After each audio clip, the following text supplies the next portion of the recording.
How's everybody doing?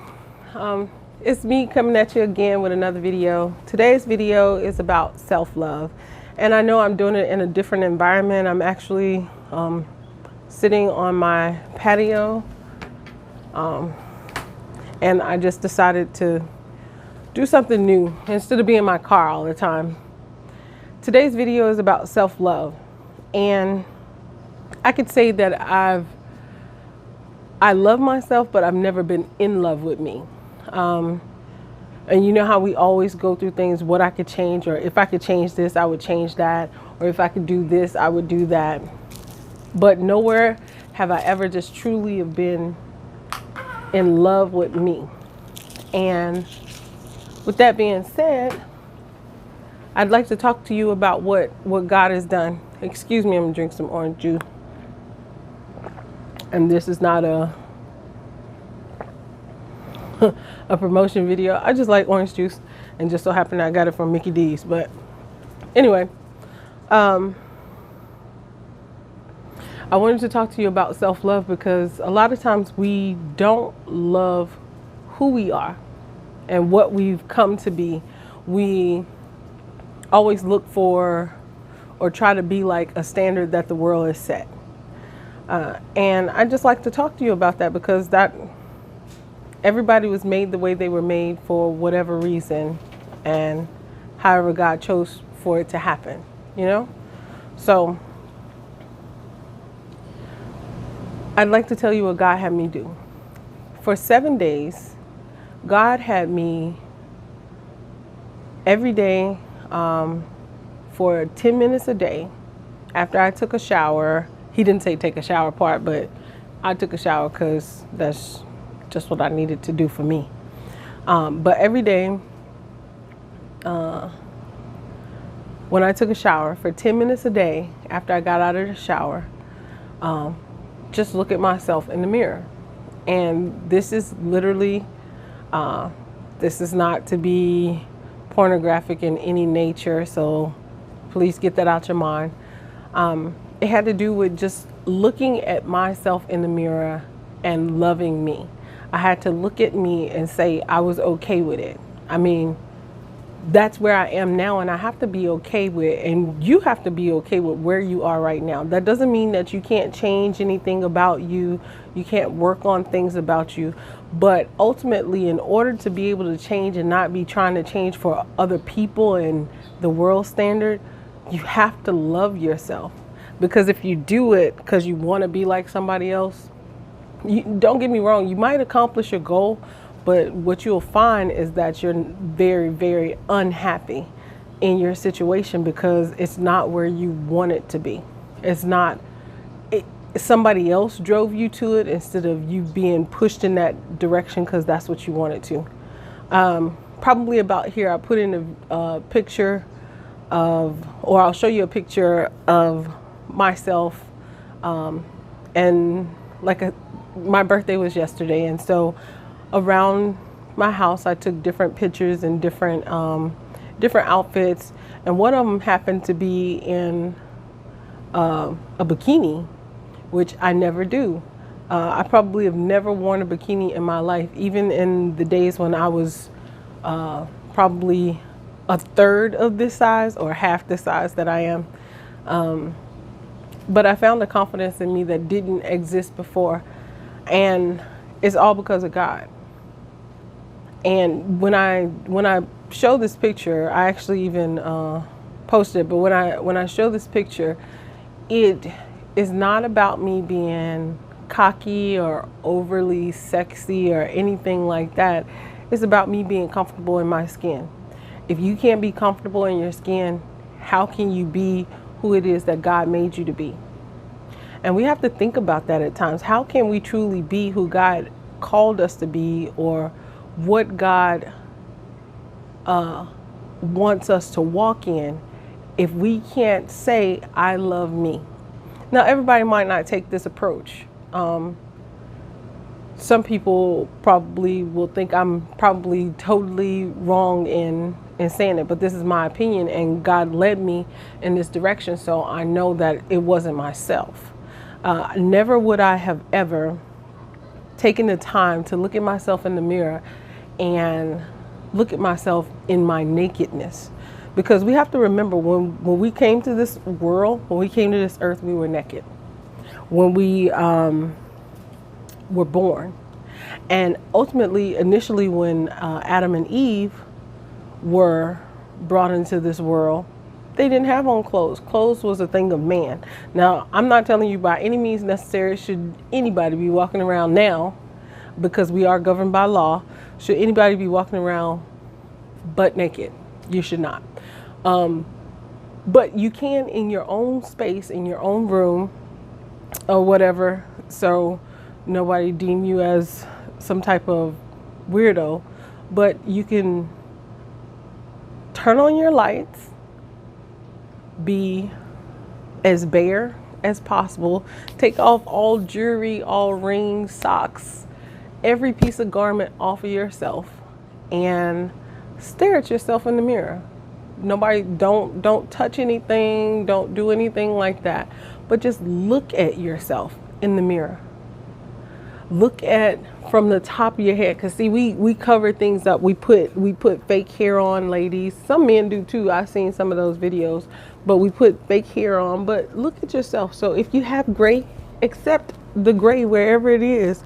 If you have curls, you have curls. Accept your curls. If it's straight, mine is not. This is how it comes out of my head. Then accept it.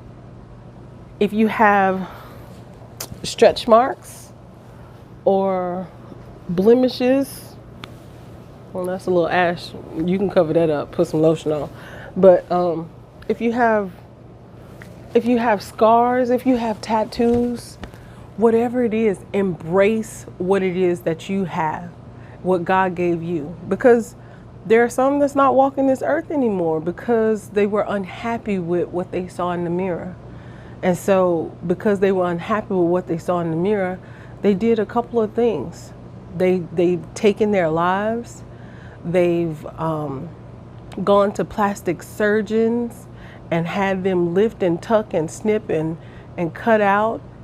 They've worked themselves crazy in a gym or something, and they did it in an unhealthy manner. Because I don't have anything against working out, because I actually work out regularly.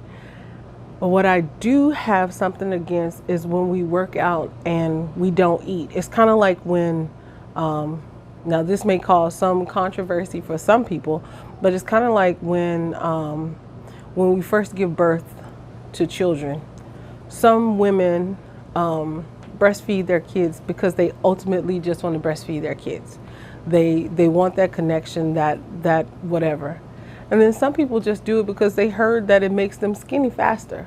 But the problem is if you don't breastfeed like you're supposed to, you might get skinny faster, but you'll always notice that your kid is always hungry because there's no substance. And it's kind of like us in the world. But let me bring it back to breastfeeding. When you breastfeed, you have to eat, because you're eating for not just yourself still. You're still in that mode of like as if you were pregnant. You're eating for 2 or however many children you gave birth to, because I have a set of twins. They're not babies though. But some people, they have the wrong idea about how fast. And I think it's to Tia Mowry, where she's taken over a year to get back, and she's done it in a more natural way, instead of like most celebrities where they look like they got snatched or bounced back really quick, but they ultimately did things that could have killed them. So let us not go down that path. Let us be happy with where we are and strive for better and want more. With all that being said, I challenge you to do a couple of things. And one of them, the first thing I challenge you to do is to love you for you. Love, flaws and all, who you are. Don't want curls like somebody else. Don't want, your face to look like somebody else. Don't want a body like somebody else. Love you where you are. The second thing I challenge you to do is to walk down this journey of learning to love yourself. I challenge you for 7 to 10 days to stand in the mirror, the head to toe mirror, and just look at you. Don't just look at your face. Don't just look at your hands. Don't look at areas where people see you all the time. Look at your stomach, look at your breasts, look at your thighs, look at your knees, look at your calves, look at your ankles, look at your chest, men, whoever it is. Like, look at yourself. Turn around, look at yourself. Look at your rolls, look at your stretch marks, look at your C-section scars, whatever it is. Look at how your buttocks have multiple dimples, or your cottage cheese in your thighs, whatever it is. Look at like some people point out, I don't know, I'm pretty sure a lot of women have this problem, but it seems that African American women, you see it on more. I wish I had arms like Angela Bassett, but a lot of us don't. A lot of us have this right here we call bat wings. I'm working on trying to get rid of it, but beside the point, we need to look at that and just, shake it a little bit and say, I love it, because that's who I am. Learn to love us as African Americans. We tend to find that we seem to be a little, what the world might consider disproportionate, because we have longer limbs, or we have bigger hands, we have wider nose. Now I wasn't blessed with all the lips, but I still got a little pouty lip though. Anyway, we have bigger lips. Some African American people, just like some Caucasian or any other nationality, we have freckles, but a lot of us tend to cover up a lot about ourselves.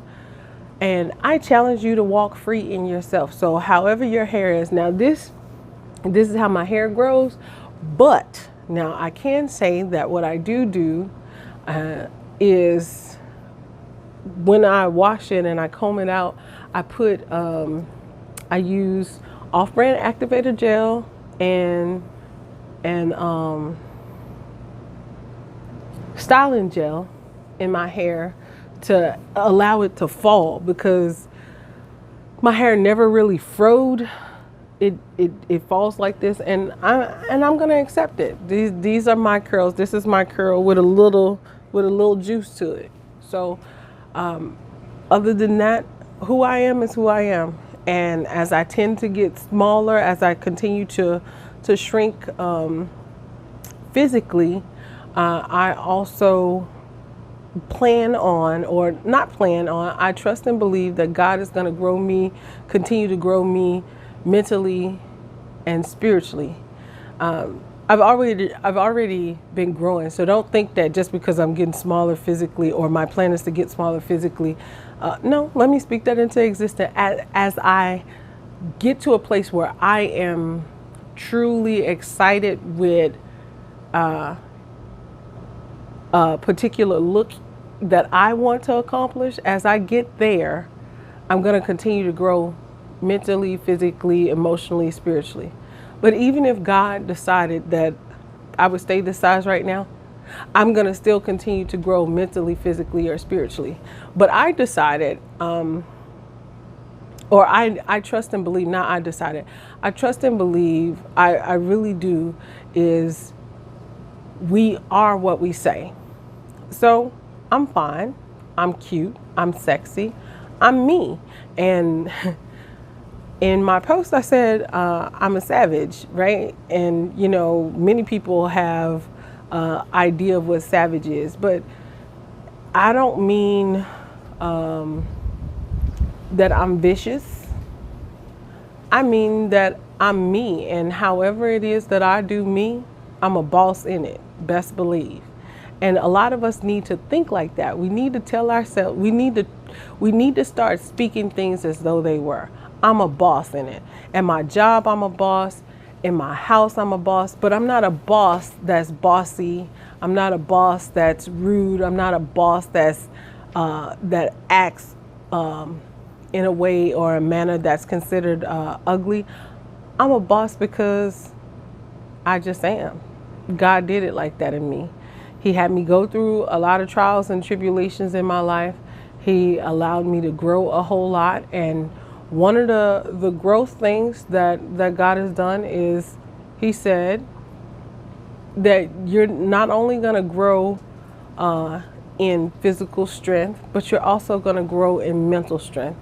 And one of those things came about because of me trusting and believe what he had me do, which is to look at myself in the mirror and accept who I am and love me for me, where I am, what I am, and how I am. So I pray that this blessed you. I pray that you continue to grow in the things of you. Continue to grow in the things of God, not of you, because we don't want to grow in ourselves. We want to grow greater in our relationship with God. So I pray that this blessed you. And I say, I double, triple dog dare you to do the challenge and start to stare at yourself in the mirror, butt naked, and accept you, flaws and all. Be blessed. Love you.